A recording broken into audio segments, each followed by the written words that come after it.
वो 5 स्थान जहां कलयुग का वास है। अपनी इच्छा से इन स्थानों पर जाने वाले लोग बनेंगे दानव कली का शिकार। कलयुग का जन्म। क्या आपको पता है कि दुनिया में ऐसे 5 स्थान हैं जहां से राक्षस कली लोगों का विनाश कर रहा है, और ऐसा वो कलयुग आने पर नहीं कर रहा। कलयुग की शुरुआत से कई साल पहले द्वापर युग में ही राजा परीक्षित ने दानव कली को यहाँ रहने की अनुमति दी थी।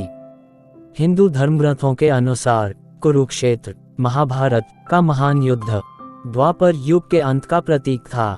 लेकिन क्या आप जानते हैं कि कलयुग उस युद्ध के दौरान ही शुरू हो चुका था। प्राचीन पौराणिक ग्रंथों की कई कहानियां हैं जिनमें कई ऐसे उल्लेख हैं जिन्हें सुनकर आप चौंक जाएंगे। उनमें से एक है राजा परीक्षित और कलयुग की कहानी। महाभारत के 9वें दिन तक युद्ध में एक भी निर्दोष व्यक्ति की हत्या नहीं हुई थी, और यही वह दिन था जब द्वापर युग समाप्त हुआ और कलयुग का आरंभ हुआ। भगवान कृष्ण की उपस्थिति के कारण कलयुग पूरे विश्व में नहीं फैल सका और केवल युद्ध भूमि तक ही सीमित रह गया, और कुरु वंश का विनाश और अभिमन्यु के पुत्र और अर्जुन के पोते परीक्षित की गर्भ में हत्या की शुरुआत हुई।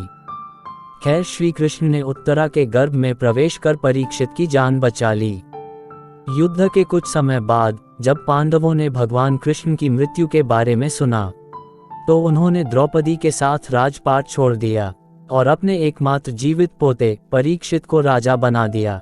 राक्षस कली का आगमन। राजा परीक्षित को उनके दादाओं द्वारा राक्षस कली के आगमन की सूचना दी गई थी, इसलिए उन्होंने राज्य को इसका सामना करने के लिए तैयार किया। जब कली अपने छल, वासना, लालच और बुराई के हथियारों के साथ राज्य की सीमा तक पहुंच गया तो परीक्षित ने उसे रोकने का फैसला किया। राजा ने राक्षस का शिकार किया जब तक कि राक्षस ने आत्मसमर्पण नहीं कर दिया, और इसके बाद कली ने उन्हें ब्रह्मा के नियम समझाए। क्या थे ब्रह्मा के नियम? कली ने कहा, हे राजा, ब्रह्मा ने 4 युगों की रचना की जो सतयुग, त्रेता, द्वापर और कलयुग हैं। सतयुग ने 17,28,000 वर्षों तक शासन किया, त्रेता युग ने 12,96,000 वर्षों तक और द्वापर युग ने 8,64,000 वर्षों तक शासन किया। अब जब मैं 4,32,000 वर्ष राज्य करने आया हूँ और आप मुझसे कहते हैं कि मैं आपके साम्राज्य से बाहर निकल जाऊं।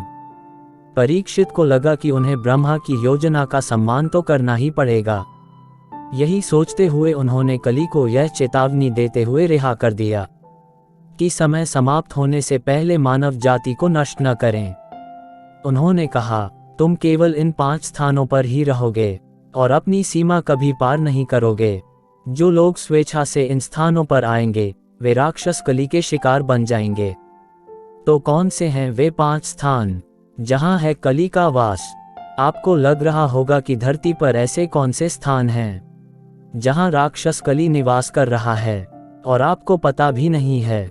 आइए जानते हैं। 1. जहां शराब परोसी जाती है। जिस जगह शराब परोसी जाती है वह कली का स्थान है। यहाँ जो भी अपनी इच्छा से जाता है उसे राक्षस कली का शिकार बनना पड़ता है। शराब ही है जो व्यक्ति के नाश का कारण बनती है। 2. वेश्यालय। जो कोई भी इस परिसर में प्रवेश करेगा उसे अपनी गरिमा, विवेक और मानवता को त्यागना होगा। ऐसे लोगों को राक्षस कली अपना शिकार बना लेता है। 3.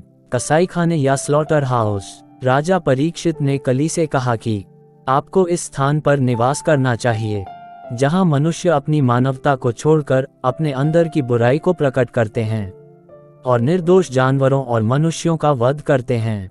ऐसी जगहों पर जो लोग जाते हैं वो भी कली का शिकार बनते हैं।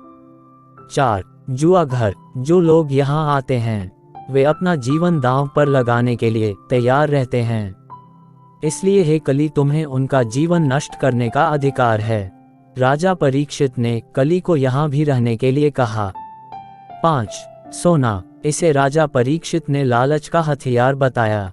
तब कली ने कहा, हे राजा, जो लोग इन 5 स्थानों पर आते हैं वे पहले से ही बुरे आदमी हैं, लेकिन मैं अच्छे लोगों को कैसे नष्ट कर दूंगा, क्योंकि मेरा लालच का हथियार इस्तेमाल ही नहीं हो पाएगा। तब राजा परीक्षित ने उसे एक स्थान की अनुमति दी जहां वह लालच के हथियार का उपयोग कर सकता था। और वह स्थान सोना था।